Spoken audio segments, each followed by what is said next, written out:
Bonjour, je m'appelle Céline Dupuis. Aujourd'hui, je vous présente l'émission Les Passages. Le titre de cette émission est à entendre comme vous le voulez. Les Passages est un rendez-vous mensuel, votre rendez-vous santé et sérénité. Aujourd'hui, j'accueille une personnalité lumineuse, médecin angiologue spécialisée en information médicale.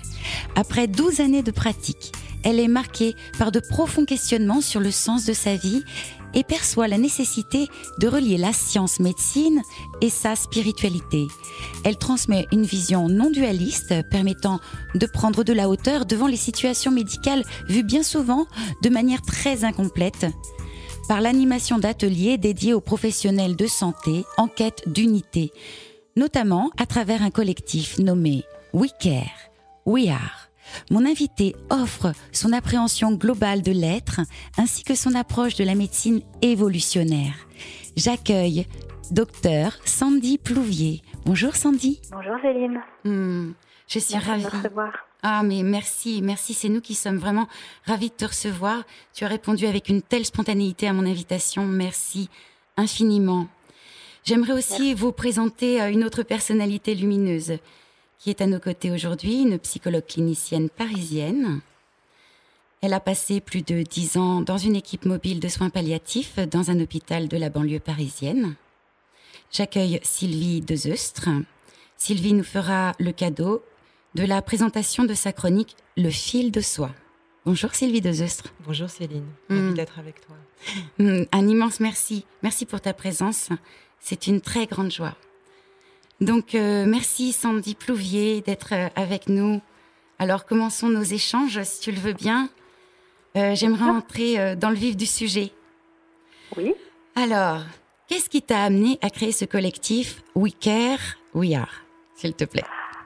Alors, j'ai pratiqué pendant assez longtemps une médecine très classique, issue de la médecine conventionnelle, en appliquant des protocoles très rassurants, intéressants, établis scientifiquement. Et je me portais très bien dans cette voie, jusqu'à ce que sur un plan personnel, j'ai eu besoin de trouver d'autres réponses, parce que en fait, la manière dont j'étais traitée pour des problèmes médicaux en tant que patiente, moi de l'autre côté de la barrière, en fait, rien ne me convenait, et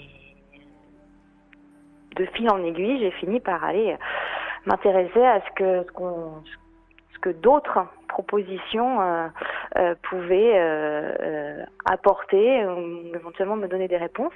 Et donc, j'ai mis le doigt dans l'engrenage de la recherche spirituelle, de médecine énergétique, de différentes choses très larges qui me donnaient d'autres réponses et qui se trouvent ont permis de sortir de la problématique dans laquelle je m'étais retrouvée. Et je me suis rendu compte qu'en fait, il y avait beaucoup de praticiens qui avaient comme ça eu dans leur vie à utiliser les deux bras, on va dire, de la médecine, avec des choses très très diverses, qui va de la science très pure à des choses beaucoup beaucoup moins scientifique, beaucoup plus ésotérique, beaucoup plus spirituel, et puis je continuais à exercer, donc ce que j'avais mis en application pour moi, il me semblait juste de l'offrir, et pourtant je me sentais très démembrée, parce que j'avais l'impression de faire le grand écart en permanence entre des choses qui paraissaient complètement opposées, et j'avais du mal à naviguer au milieu de ça. Et puis je me suis dit, non, il n'y a pas de raison que je puisse pas faire cette synthèse en moi, et j'ai cherché un peu cette voie du milieu qui me permette d'offrir et de m'offrir tout ce que les médecines ancestrales, des choses différentes, des choses plus spirituelles pouvaient offrir à ma pratique, sans renier du tout tout ce qui venait de ma formation initiale et de la science principale. Et puis en fait, on s'est rendu compte, j'ai rencontré des collègues qui étaient exactement dans le même cas. Et puis on s'est rendu compte qu'en fait il n'y avait pas d'offre comme ça au milieu pour se retrouver. Si on veut faire vraiment de la science pure, avec des guidelines, des protocoles scientifiquement établis, par des approches statistiques, etc. Il y a tout ce qu'il faut. Il y a plein de magnifiques sociétés en France de rassemblement de spécialistes, et on y trouve tout ce qu'on veut. A contrario, si on veut aller de l'autre côté, il y a une offre pléthorique qui est hors du champ de la médecine, et on peut aller à l'envi toucher à plein d'autres choses. Mais quand on est au centre comme ça et qu'on veut pouvoir faire les deux sans opposition, on s'est rendu compte qu'en fait, il y avait pas vraiment d'espace, ou en tout cas, nous, on l'a pas trouvé, pour se retrouver entre nous et pouvoir en discuter, explorer, partager nos expériences, et puis, sans rien renier, sans dire non à quoi que ce soit, se dire qu'est-ce que finalement les gens ont expérimenté et qu'est-ce qui peut être utile pour moi, et donc aussi forcément pour mon patient aujourd'hui. Et donc avec des consoeurs médecins, kinés, d'autres professionnels de santé, infirmières, etc. On s'est réunis et on s'est dit, puisque on l'a pas trouvé en tout cas nous on n'a pas trouvé l'espace pour échanger à ce sujet-là, on va le créer. Et puis on a créé une association. Elle est en cours. Elle a été déposée en préfecture. On se propose de se retrouver régulièrement, d'échanger là-dessus, en partant du principe qu'on n'oppose jamais de non systématique à quoi que ce soit, et qu'on essaye de prendre ce qu'il y a de mieux partout, et puis aussi collecter des témoignages de soignants, des témoignages de patients autour de ça. Voilà ce qui nous a motivés, moi et mes consoeurs, pour la création de cette entité collective. Mais formidable. Donc ça veut dire, Sandy Plouvier, que si des auditeurs veulent rejoindre ce collectif, We Care, We Are, ils peuvent. Oui. Alors, qui est accueilli en fait dans ce collectif ? Alors, en fait, la partie, on va dire, principale s'adresse à des soignants, donc de médecine conventionnelle, donc médecins, kinés, infirmières, aides-soignantes, tout ce qui est en lien avec le soin conventionnel en France. Mais on a également un espace d'adhésion pour on appelle ça une espèce de sympathisants, monsieur, il faut mettre un terme là-dessus, mais on va dire éventuellement des patients qui pourraient s'interroger, ou éventuellement qui que ce soit qui s'intéresse à la chose, au corps, et aux approches holistiques. On échangera très volontiers avec eux. Il y a effectivement un espace dans l'association pour eux, et puis évidemment les thérapeutes de médecine alternative qui à ce jour se regroupent entre eux, parce que on leur fait pas la place dans la médecine conventionnelle, mais on a tout à fait, notre objectif, c'est justement de pouvoir échanger avec eux sur leurs expériences à eux aussi. Donc voilà, tout ça est en création, et en fait, on essaye d'être dans une approche la plus globalisante possible. Et formidable. Et comment les propositions de ce collectif, sont-elles accueillies ?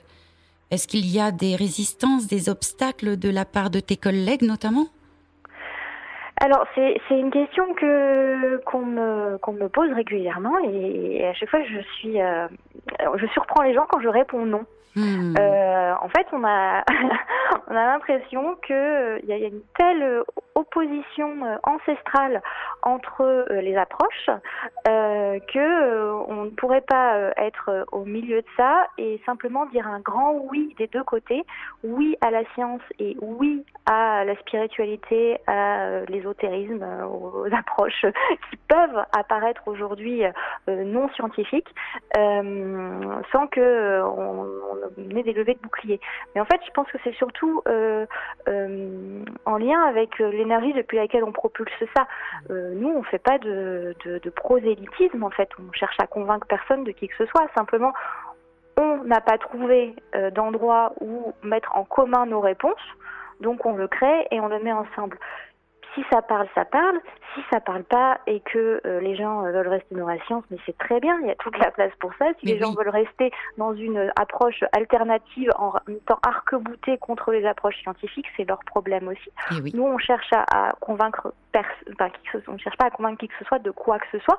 Donc du coup, on propulse pas ça avec une énergie de lutte. Pour lutter, il faut être deux. Donc on rencontre pas d'opposition. Il y en a certainement, et il y a plein de gens qui seront peut-être pas du tout d'accord avec notre approche, mais pour autant, il n'y a pas de raison de se retrouver en opposition directe sur ce terrain, puisqu'il n'y a pas de terrain d'affrontement. Mais oui, tout à fait. Puisque c'est vraiment l'objectif aussi de ce collectif, c'est de créer cette rejonction en plus. Tout à fait, de faire des ponts et pas des murs. Et pas des murs.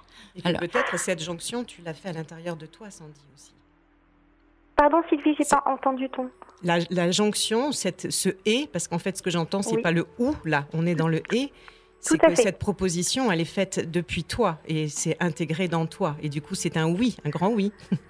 Oui, c'est ça. Je pense qu'en fait, on propose ce qu'on porte et que dans la mesure où le collectif dont je parle, donc moi et mes consoeurs, la jonction elle est faite en nous, et on retrouve pas d'opposition parce que ce serait une opposition à qui on est de manière charnelle, incarnée, puisque aujourd'hui on est capable de naviguer entre le médicament et l'approche énergétique sans complexe en fait, simplement en cherchant à chaque instant ce qu'il y a de plus juste dans la proposition, dans l'instant. Tu évoques, Sandy Plouvier, la médecine évolutionnaire. Comme grandir avec soi. Alors, est-ce que tu peux développer ce point de regard ? Oui, alors en fait, évolutionnaire, ça vient d'un mode de pensée qui est, en fait, on passe du mode de pensée, donc on va dire archaïque, puis mystique, puis le modernisme, le scientifique. On se retrouve souvent après dans des oppositions, des luttes de clans. Ensuite, on essaye d'avoir une approche intégrative où on réunit tout et on dit d'évolutionnaire. Donc c'est celle d'après, celle qui fait vraiment la jonction.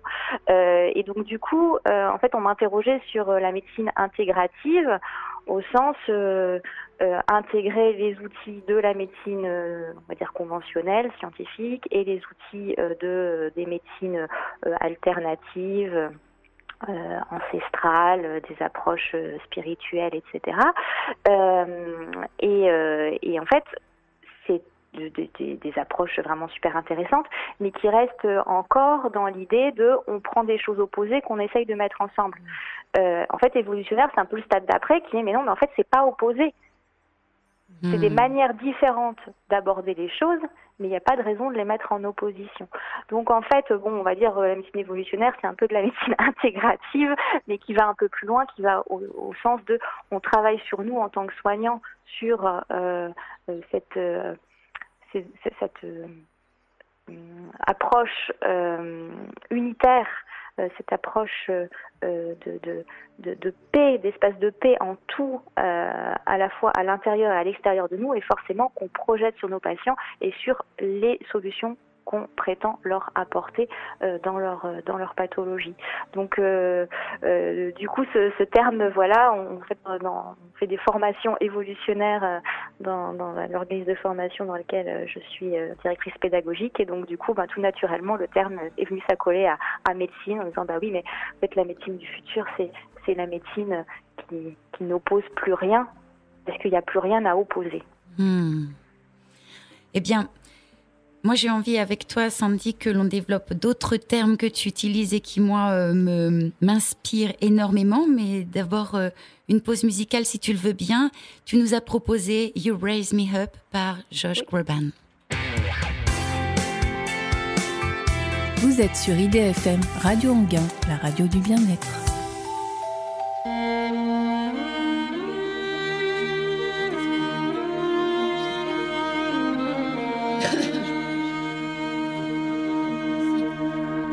Sandy, on t'a lâché, là.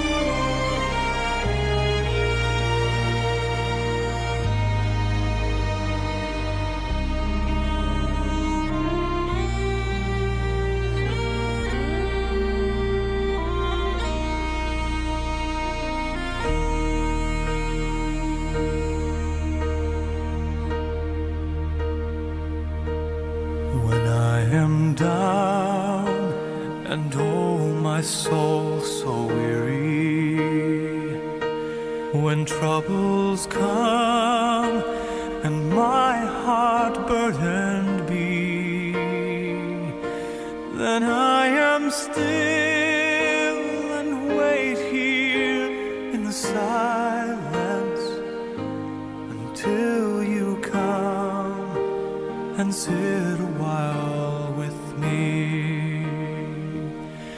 You raise me up so I can stand on mountains. You raise me up to walk on stormy seas. I am strong when I am on your shoulders. You raise me up to more than I can be.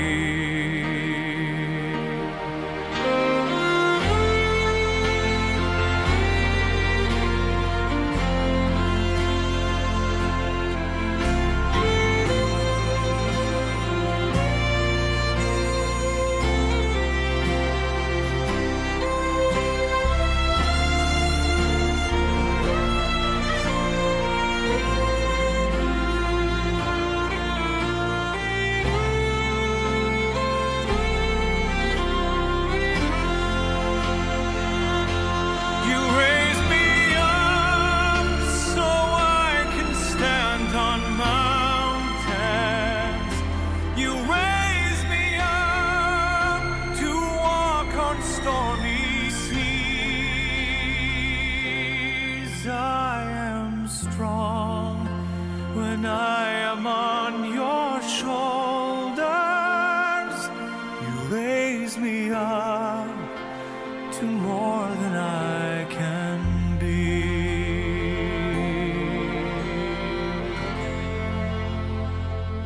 You raise me up so I can stand on mountains.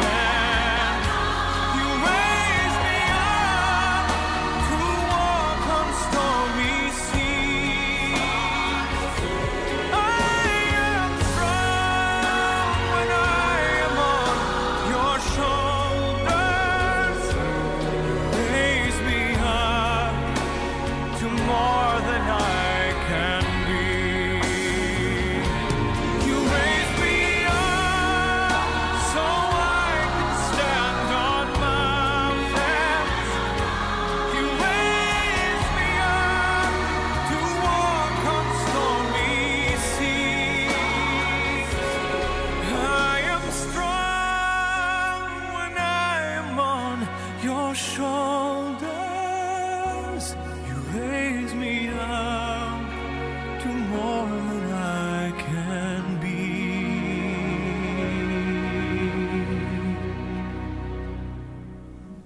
You raise me up to more than I can be.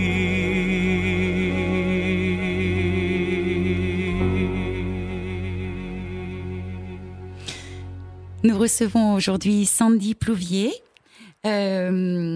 Alors Sandy, cette approche médicale en fait que tu développes nécessite-t-elle que chaque soignant fasse d'abord une rencontre avec lui-même au sens du soi, rencontre avec soi, comme passer du contrôle, une soif de domination à l'incarnation de son génie personnel. Bon, peut-être je vais un peu trop loin. Non, comprenne qui pourra. Oui. La rencontre avec soi-même, elle est, je pense, proposée à chaque être humain dans cette vie, dans ce passage sur Terre. C'est quand même la rencontre principale et on utilise des décors différents, chacun, pour aller à la rencontre de nos espaces intérieurs. Ce qui est particulier dans le décor médical, le décor du soin par rapport à d'autres décor, c'est que dans celui-là, tout ce qui n'est pas réglé en soi, tous les espaces qui sont encore dissonants, tous les espaces de croyances erronées, tout ce qu'on peut porter d'ombre dissimulée, mais en fait on va la projeter sur notre patient. Alors, pas du tout de manière intentionnelle et malveillante, bien entendu, c'est pas du tout ça que je suis en train de dire, mais en fait, il y a beaucoup d'éléments très inconscients qui sont en jeu dans la relation soignant-soigné qu'on ne voit pas. J'ai pratiqué la médecine avant de m'engager dans un chemin de rencontres intérieures, et je réalise aujourd'hui à quel point dans mes relations thérapeutiques que je pensais justes et que dans lesquelles je mettais tout mon cœur, pour autant je projetais énormément de mes espaces inconscients qui n'étaient pas guéris, qui n'étaient pas éclairés, qui n'étaient pas compris. Donc, et de la même façon, les patients font exactement la même chose sur la projection par rapport à leurs soignants. C'est absolument pas unilatéral cette histoire-là. Donc évidemment, dans le cadre d'une relation thérapeutique, plus l'un et l'autre cherchent à être honnête avec les espaces qui s'expriment à l'intérieur de soi, dans la lumière comme ce qu'on va appeler dans l'ombre, c'est-à-dire l'ombre étant les espaces d'ignorance, en fait, d'ignorance de soi, les espaces qui réagissent à des blessures d'enfance, les espaces qui cherchent de manière congénitale l'attention de l'autre, le pouvoir, la reconnaissance, etc. Et bien forcément, on va amener avec nous plein de choses qu'on ne pense pas promener dans nos bagages, mais en fait qui sont là. Donc oui, évidemment, cette médecine, évolutionnaire au sens essayer d'aller prendre toutes les approches. Parmi toutes les approches, il y a en premier celle d'être le plus clean possible, autant que faire se peut, dans un cheminement avec soi-même, de manière à être le plus cristallin possible dans son rapport à l'autre et donc dans son rapport au patient. Oui, parce que tu parles de contrat d'élévation mutuelle. Oui. Et qu'il ne faut pas croire qu'en fait les gens qui viennent nous voir en tant que soignants ne viennent que pour recevoir un message de notre part et une solution de notre part. Bien souvent, et on le voit pas, eux ils sont porteurs d'un message pour nous et d'éléments qui vont nous faire nous interroger sur nous-mêmes et en fait là-dedans ils viennent me dire, peux-tu me voir à ton égal, c'est-à-dire que toi tu m'offres quelque chose et en retour je t'offre aussi de voir clair en toi-même. Mais pour ça, faut accepter de déconstruire l'idée d'une relation d'autorité médicale qui est qu'il y aurait un sachant et une petite chose fragile qui a aidé, alors même si c'est très gratifiant pour le personnage, pour l'ego, pour l'identification médicale d'être l'aidant, le soignant, celui qui a fait des études par envie de sauver autrui. En fait, il y a plein de choses là-dedans qui se cachent et le patient, bien souvent, porte beaucoup plus de réponses pour soi qu'on l'imagine. Et donc, cette notion d'unicité, c'est là où, en effet, je comprends tout à fait que tu utilises ce mot, c'est qu'il faut aller à la recherche de tout ce qui fait notre unicité pour pouvoir ensuite offrir ce cadeau au patient qu'il se rencontre lui aussi. Oui, et l'inviter lui-même à se reconnaître dans son unicité. En fait, on a alors je ne vais pas utiliser le terme travers parce qu'en fait ça a beaucoup de bénéfices, mais on a globalisé les choses avec la médecine, l'evidence-based medicine, et c'est très bien parce qu'on en avait besoin et c'est nécessaire. Mais pour autant, il ne faut pas oublier qu'en globalisant les choses, c'est-à-dire en étudiant des cohortes, en étudiant des groupes de population, on passe à côté du fait que chaque individu est unique, chaque individu porte une empreinte qui lui est propre et que là-dedans, il a des réponses qui ne sont pas forcément les mêmes que celles qu'on pourrait donner à son voisin ou à une frange large de la population. Mais pour ça, pour accepter de voir le patient en tant qu'un être unique qui a besoin d'une réponse unique, il faut aussi accepter en soi en tant que soignant que peut-être on porte des réponses qui ne sont pas les mêmes que celles que la fac de médecine nous a apprises. C'est pas évident pour un médecin de se dire le protocole voudrait que j'applique tel ou tel guidelines, mais au plus profond de moi, je sens que là, ce n'est pas juste, et je ne sais pas pourquoi, mais je sens qu'il y a une autre réponse et j'ai envie d'aller la chercher. Et ça, c'est le respect aussi de ton unicité de soignant, de dire et pourquoi pas, je chercherai d'autres réponses, et ces réponses qui émanent de moi, elles me permettent d'aller chercher aussi les réponses qui émanent du patient. Oui, c'est pour ça que tu insistes sur l'autorisation à la verbalisation. Oui, l'autorisation à être, l'autorisation à sortir du rang et l'autorisation à la verbalisation de ça. Mais du coup, t'est-il arrivé d'avoir peur d'être décrédibilisé ? Décrédibilisé, pardon. Non, déjà, il faudrait croire à la crédibilisation. On est crédibilisé par quoi ? Par un diplôme. Oui, c'est vrai, on a fait des études. Oui, c'est vrai, on a appris beaucoup de choses. Mais finalement, parfois, je fais ça. Je rentre dans une bibliothèque médicale, fac de médecine, où il y a des milliers, des dizaines de milliers d'ouvrages, et dans le monde, il y en a des centaines de milliers d'ouvrages, d'articles, etc. Mais finalement, on regarde ça, on se dit, on sait beaucoup de choses. Mais qu'est-ce qu'on sait en fait ? On sait énormément, mais on n'a aucune idée du point de la totalité de ce qu'il y a à connaître d'un corps humain. Si ça se trouve, tout ça, là, tout ce qu'on connaît, ne représente peut-être même pas 10% de ce qu'il y a encore à découvrir, à savoir, à comprendre du fonctionnement d'un corps humain. On décrit beaucoup et c'est très bien, il faut qu'on continue à décrire, il faut que la science continue à avancer dans sa connaissance, mais avec un peu d'humilité, on peut aussi dire on en sait déjà beaucoup, on sait beaucoup plus qu'avant, mais en fait on sait certainement infiniment moins qu'on ne saura plus tard. Donc là-dedans, l'idée d'être décrédibilisé, elle part déjà d'une enflure du moi et de l'ego qui imagine qu'il est en mesure d'avoir toutes les réponses à ce stade. Donc c'est un non-sujet pour moi. Si c'est le cas, c'est très bien. En fait, ça ne me pose aucun problème.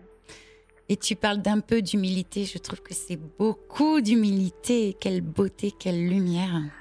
Oui, mais alors l'humilité, je reviens là-dessus, elle est aussi vraie de l'autre côté. Hein. C'est-à-dire, je parle d'un côté de la science et de l'autre côté des choses ésotériques et spirituelles. De la même façon, prétendre avoir toutes les réponses depuis cet espace-là, l'esprit peut tout, etc.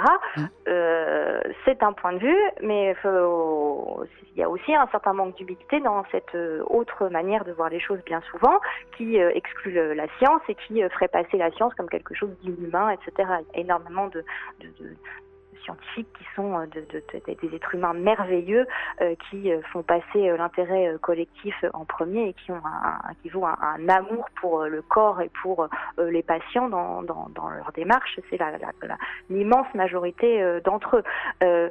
Donc quand on regarde d'un côté la science et qu'on se dit finalement on en sait beaucoup mais on n'en sait finalement pas grand-chose puisqu'on ne sait pas quelle est la totalité, donc on ne sait pas le pourcentage de ce qu'on connaît, de ce qu'il y a à connaître, et que de l'autre côté on dit et dans toutes les expériences spirituelles, mystiques, ésotériques, de médecine traditionnelle au sens des médecines ancestrales que j'ai pu faire, que j'ai pu expérimenter dans mon corps, ça ne reste quand même que mon expérience et elle n'est pas transmissible. Donc là aussi, un peu d'humilité, je ne peux pas globaliser des réponses à partir de ça. Et on est au milieu et on se dit finalement... je sais finalement beaucoup moins que ce que je prétends, d'un côté comme de l'autre. Merci Sandy Plouvier. Maintenant un cadeau. Sylvie Dozeustre est parmi nous, est avec nous, et donc psychologue clinicienne parisienne, et elle nous a préparé un cadeau, le fil de soie.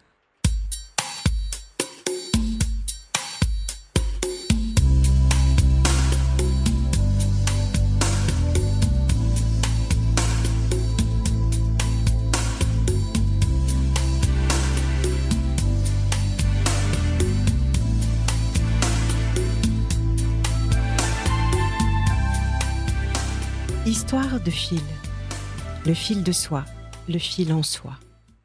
À l'origine déjà, un fil, ou plutôt un cordon, dont nous gardons la cicatrice mémorielle au milieu de notre ventre, trace indélébile du lien originel.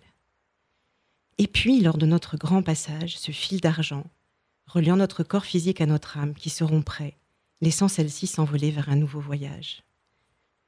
Nous naissons, nous les humains, tous prématurés. Un bébé poisson sait nager. Un poulain galope derrière sa mère quelques heures après sa naissance. Mais nous, vulnérables, dépendants, incapables de survivre sans le soin des autres. Sans le lien, nous mourrons. Nous emmènerons dans l'âge adulte la façon dont nous nous sommes attachés au monde, gardant les empreintes des défaillances, les blessures, l'abandon, le rejet, l'insécurité. En se rejoignant les uns aux autres, nos fils deviennent tissus, étoiles, trames de nos vies ensemble. Tantôt légers, souples, extensibles, ils se font rubans, guirlandes invisibles mais présentes qui nous lient, nous relient, nous unissent, nous enlacent. Parfois, nos fils s'en mêlent, s'emberlificotent, s'effilochent, nos bobines dévidées. Alors on se démène pour se démêler. On veut se détacher croyant s'en aller. Le fil devient barbelé. Corde sensible, corde à nœud. Ainsi, à la manière de Thésée, sommes-nous engagés dans le labyrinthe de nos vies terrestres, cherchant à nous libérer de tous les minotaures extérieurs et intérieurs, mais gardant précieusement au creux de nos mains un bout du fil. Ariane, l'amour, tenant l'autre bout. Ce fil, fil de la merveille, fil d'unité qui nous maintient subtilement et inconditionnellement en lien avec la source originelle. J'aime à penser que nous sommes des cueilleurs de perles et me souvenir que ce ne sont pas les perles qui font les colliers, c'est le fil de soi, le fil du soi. Depuis le mien, je vous adresse mes pensées soyeuses.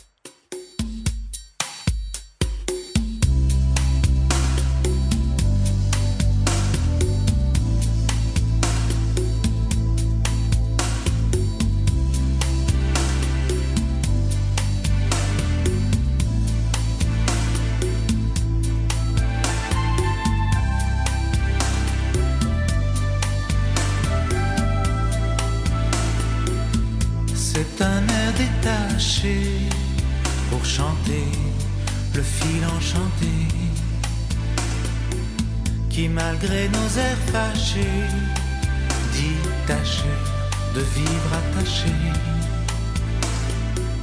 Les cœurs des cœurs approchés, accrochés par un fil caché. Si le monde est démanché, tâchez de pas le lâcher. Le joli fil entre nos cœurs passés. Oh, le fil de nos sentiments enlacés. Oh, le fil nous lie, nous relie. Sur la terre tout est gâché, empêché, presque arraché. Alors faut s'amouracher, s'aimer, vivre attaché. Politiciens et méchés, sachez qu'on peut se fâcher,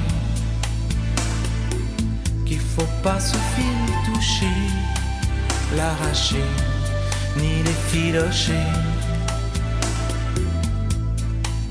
Le joli fil entre nos cœurs passés. Oh, le fil de nos sentiments enlacés. Oh, le fil nous lie, nous relie.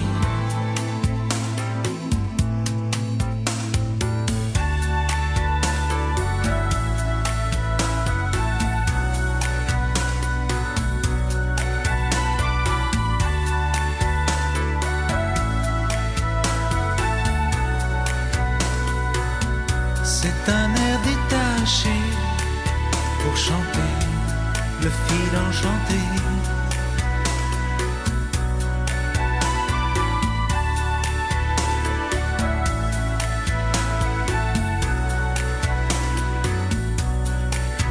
Le joli fil entre nos cœurs passés.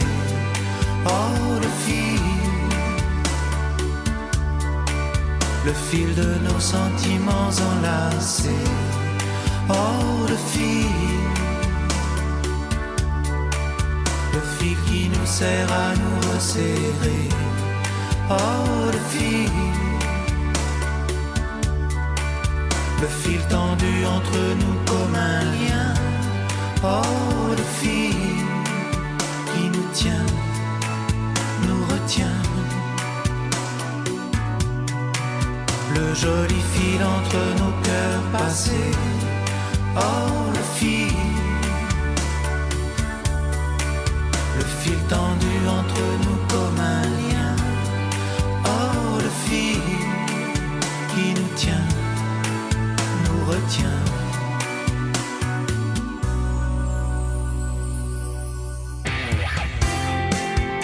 Vous êtes sur IDFM, Radio Anguin, la radio du bien-être. Je suis Céline Dupuis, inspirée à transmettre le yoga en cours collectif à Auvers-sur-Oise. Et en cours particulier, je transmets la yoga-thérapie à Champagne-sur-Oise. J'œuvre aussi à transmettre le soin de la trame. Et aujourd'hui, j'accueille Sandy Plouvier, qui est médecin docteur. Bonjour. Alors, nous continuons. Donc, tout à l'heure, Sylvie de Zeustre disait dans le fil de soie une source originelle. Et moi, en sanskrit, souvent, je parle à mes élèves de prana. Et toi, je sais, Sandy, que tu parles d'intelligence universelle qui anime le corps. Est-ce que tu peux, s'il te plaît, développer ça ? Oui, je pense qu'il y a 1000 termes pour décrire ce principe de vie qui n'est pas explicable à ce jour par autre chose que qui n'est pas explicable de manière mécanique. C'est-à-dire qu'on peut décrire la manière dont un corps humain prend forme génétiquement, toute l'organogenèse on la connaît bien, mais ce qui anime la vie corporelle comme la vie végétale, le cycle des planètes, la course du monde, le cycle météorologique, etc. C'est un principe sur lequel l'être humain s'interroge depuis toujours et qui restera un grand mystère. Donc je n'ai pas tellement de plus à dire que ça, mais il est clair que si cette intelligence régit le monde comme l'univers comme elle le fait, elle n'est pas étrangère, à nos corps. Donc nos corps la portent et sont portés par elle. Donc on peut appeler ça le Tao, le prana, le ki, l'intelligence le chi de la vie. La question est est-ce qu'on croit qu'il y a quelque chose de plus grand, plus vaste que l'humain qui peut être à l'origine de ce mouvement intérieur, qui peut faire respirer le corps, qui peut faire battre le cœur. On peut décrire les mécanismes qui régissent le fait que le cœur bat, que le souffle est, mais on ne peut pas expliquer pourquoi la vie vient dans un corps et pourquoi la vie repart d'un corps. Alors, Sandy, moi, je fais un rituel tous les matins, tous les soirs, que l'on appelle la cohérence cardiaque, et en sanskrit, nous l'appelons le samavriti. En fait, il vient d'un sutra qui nous dit que le rayonnement provient de la conquête du souffle, d'assimilation et d'équilibre, samana. Et pendant que je pratique donc cette respiration équilibrée, je fais 6 secondes d'inspire, 3 secondes poumon plein, 6 secondes d'expire, 3 secondes poumon vide. Je chante dans ma tête ce son. Alors il paraît qu'il y a des scientifiques qui ont inventé une machine pour écouter le son de l'univers et que c'est le son Om. Cette vibration donne le son Om. Et toi, tu parles du pouvoir de la pensée sur la matière. Ça me fait penser à cette phrase d'Einstein, là où la pensée va, l'énergie va. Eh bien, il est vrai que lorsque moi, je dirige toutes mes pensées pendant cette respiration équilibrée sur ce son home, eh bien, j'ai cette sensation, en effet, de rayonnement en moi. Et pour toi, quel est ce pouvoir de la pensée sur le corps, notamment ? Il n'est pas que sur le corps, c'est-à-dire que ça, c'est pour le coup pas une de mes inventions. c'est décrit de manière millénaire. On a un pouvoir sur la matière. C'est décrit, c'était décrit par la physique quantique dans un second temps, mais on sait très bien que l'intention qui est portée sur la matière a une possibilité de la modifier. Et donc, avec multiples expériences sur les particules quantiques, j'envoie l'auditeur à toutes les études de physique quantique qui sont absolument passionnantes là-dessus. Mais donc, forcément, notre corps étant de la matière, il est évidemment soumis à l'influence de nos pensées. D'ailleurs, l'effet placebo, qui est bien connu en médecine, ne fonctionne pas autrement que par l'effet de la pensée et des croyances sur notre corps, donc notre capacité à guérir et l'activation de nos processus d'auto-guérison. Donc ça n'a rien de neuf.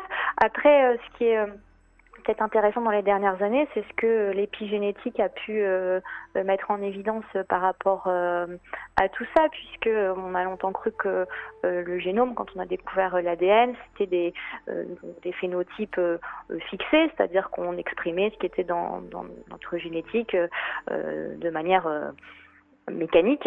Et puis en fait, l'épigénétique a découvert qu'il y avait toute une partie non codante du génome qui en fait étaient des éléments régulateurs et donc qui étaient eux soumis à des influences extérieures. C'est-à-dire que selon la manière dont le corps va être exposé à différents facteurs, il y a des gènes qui vont s'exprimer plus ou qui vont s'exprimer moins, et c'est comme ça que ça va se réguler. C'est ce qui explique que des vrais jumeaux, donc qui ont exactement le même génome, ne vont pas au cours de la vie développer les mêmes caractéristiques précisément, puisque ils vont pas être soumis aux mêmes influences.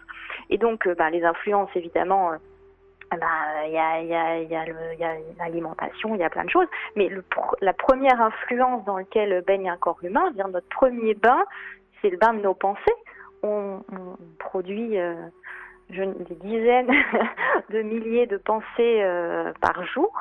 Notre corps baigne en permanence dans notre univers cérébral, dans notre bain mental.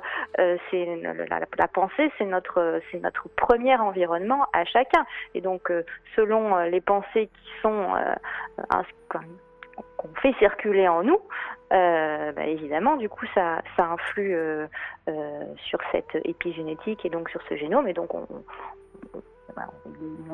montre aujourd'hui que c'est pas par ce biais-là, certainement, qu'il y a une influence de la pensée sur la matière.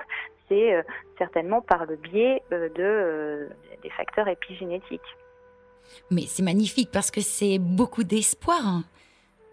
C'est beaucoup d'espoir si ce bain de pensée, en fait, est fait d'amour, de joie, de paix, de sérénité, de qui nous sommes. C'est une vraie transition. C'est une vraie transition corporelle, en fait. Oui, mais c'est vers là qu'on va tous. Mais avant d'en arriver là, on fait tous l'expérience de l'inverse, c'est-à-dire des pensées de séparation, de dissonance. De non-amour de notre voisin et de plein de choses, et c'est très humain. Et puis un jour on se rend compte que en fait on est toxique pour nous-mêmes et que notre environnement de pensée est toxique pour notre corps par ce biais-là. Mais bon, on le savait, je veux dire, avant de l'avoir découvert que ça avait un lien avec l'épigénétique, et peut-être qu'on découvrira qu'il y a encore un lien avec d'autres choses plus tard. C'est-à-dire, on le sait de manière ancestrale.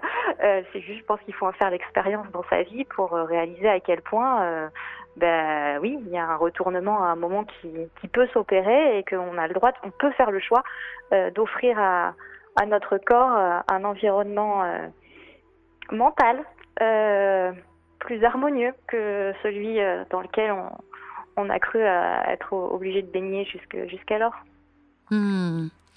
Sandy, tu nous as proposé une autre pause musicale, des hauts, des bas de Stéphane Escher. Je propose que nous l'écoutions maintenant. Vous êtes sur IDFM, Radio Anguin, la radio du bien-être.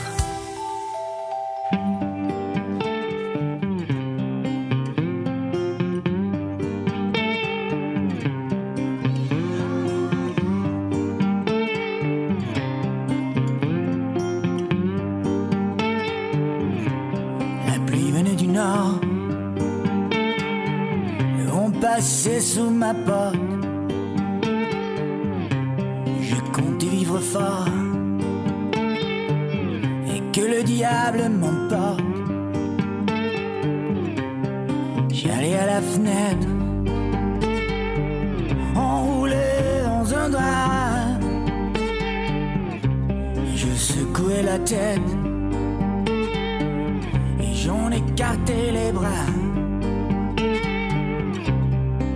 J'avais des hauts, j'avais des bas, j'avais plus ou moins chaud, toute la vie devant moi.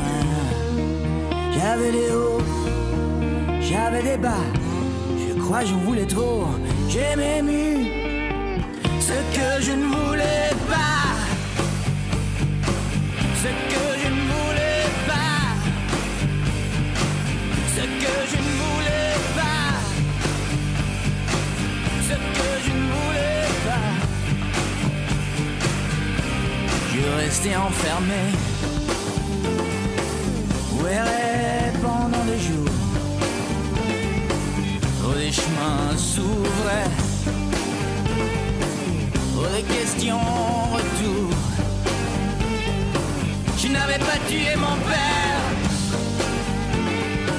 mais je ne me souvenais pas ce qu'il me disait de faire, ou ce qu'il ne disait pas. J'avais des hauts, j'avais des bas, j'avais plus ou moins chaud, toute la vie devant moi. J'avais des hauts, j'avais des bas, je crois j'en voulais trop. J'ai même eu ce que je ne voulais pas, ce que je ne voulais pas, ce que je ne voulais pas, même ce que je ne voulais pas, je ne voulais pas.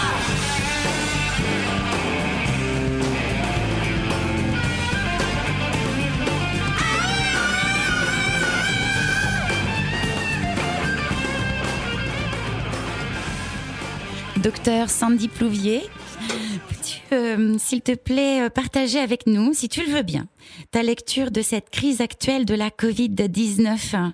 Est-ce que, selon toi, cette crise fait partie d'une transition évolutive de l'humanité au sens de la grande métamorphose ? Alors, ce serait très très onctueux de ma part de donner ma lecture de la crise du Covid. En revanche, je peux te partager un peu mes observations. Merci. Alors, prétendre que c'est l'événement de la grande évolution, c'est-à-dire ni plus ni moins qu'avant. Chaque période de l'humanité a connu des grandes crises qui prennent une forme d'épidémie, de guerre, de récession économique, etc., peu importe. Chaque génération a eu à faire face à des événements collectifs, l'invitant à peut-être à s'interroger un peu plus profondément qu'auparavant sur le sens de sa vie individuelle et le sens collectif des choses. Alors, c'est comme souvent, on a toujours tendance un peu aux excès, donc ce que je te disais quand on avait eu l'occasion d'échanger avant cette émission, c'est que j'aime bien partir dans la limite de ce que les choses ne sont pas. Ce virus qui là circule dans le monde, on entend on a l'impression que c'est l'ennemi public numéro 1, que c'est un danger épouvantable et un virus extrêmement violent. Je pense qu'on peut convenir qu'il ne l'est pas. Au regard d'autres viroses dans le monde, notamment en Afrique, etc., ce virus n'est pas un virus méchant. Pour autant, dès lors que je dis ça, on va partir dans l'excès inverse, qui est donc ce virus n'est rien. Donc ça, c'est l'autre chose qu'on entend de l'autre côté du spectre, puisqu'il faut bien qu'il y ait les deux extrêmes qui s'expriment. Et donc, on entend ce virus n'est rien, il n'y a aucun problème, c'est un petit rhume gentillet, voire il n'existe pas du tout et il est inventé de toutes pièces. Non, bien sûr que non, il n'est pas non plus rien du tout. Quand régulièrement il y a une épidémie d'une grippe saisonnière d'une intensité importante, on sait très bien que c'est un virus dans ces cas-là qui peut avoir une grande mortalité, que nos aînés sont fragilisés et qu'ils peuvent payer un lourd tribut à ce genre de passage épidémique. Et bien entendu, quand régulièrement il y a une épidémie style grippe saisonnière, on prend les mesures nécessaires, on ne s'amuse pas à aller risquer de transmettre ça dans des EHPAD ou auprès de personnes fragilisées, et on garde les enfants à la maison et on fait en sorte de contenir les choses. Donc voilà déjà les deux extrêmes que ce virus n'est pas. Après, au milieu de ça, il y a toute une gamme, parce que, encore une fois, il n'y a pas un virus et un être humain. Il y a un virus qui, en plus, on n'a peut-être pas exactement la même souche partout, bon, ça c'est un autre débat, mais et il y a 7,5 milliards d'êtres humains. Donc j'allais dire, il y a presque 7,5 milliards de relations entre un corps humain et un virus. On peut bien imaginer que ça ne va pas donner la même chose chez tout le monde. La problématique ici, c'est que on entend donner une réponse collective et une réponse identique à quelque chose qui finalement relève d'une réaction individuelle face à un élément, un stimulus extérieur. Et oui, comme toujours. Alors, bien sûr qu'il faut prendre des mesures collectives, et c'est ce que la population attend des politiques, puisqu'ils ont été élus pour ça. Je ne pense pas qu'on aurait élu un gouvernement, ou que ce soit dans le monde, qui vous dise de manière très honnête, nous ne savons pas comment les choses fonctionnent, et si quelque chose comme ça arrive, on va devoir naviguer à vue. Donc on attend des mesures,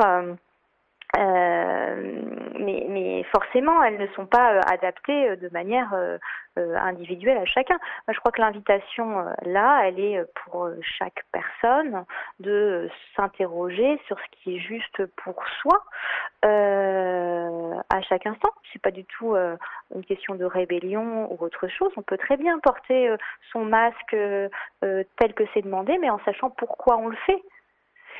Et aussi, quand on voit en soi apparaître des mouvements réactionnels anti tout ce qui se passe, c'est aussi des éléments qui sont intéressants à regarder en soi. Donc finalement, c'est revenir à ce bon sens ancestral, encore, j'ai encore utilisé ce mot-là, mais qui est que qu'est-ce qui est juste, qu'est-ce que je sens au plus profond de moi en cet instant, dans ce qui m'est proposé là. Et évidemment, ce ne sera pas la même réponse si je rentre dans si je suis en train de me promener dans une rue où il y a beaucoup d'espace, ou si je suis en train de passer la porte d'un EHPAD. Ça paraît évident. Bien sûr. Sandy, nous arrivons à la fin de cette émission, Sandy Plouvier. Et si nos auditeurs ont cet élan de rejoindre ce collectif We Care, We Are, alors comment vous contacter ? On a une adresse internet, wecareweare@orange.fr. Formidable. Simplement. Et Sylvie de Zeustre, qui nous a accompagnés aujourd'hui, nous a fait ce cadeau du fil de soie. Est-ce que un jour je pourrais t'avoir au micro ? Avec joie. Merci beaucoup. Merci Sylvie. Je voudrais vous remercier infiniment, toutes les deux, vraiment. Merci pour ce temps, merci pour ce partage, merci pour tout. Merci à toi, Céline. À très bientôt. Au revoir, Sandy. Au revoir, Sandy.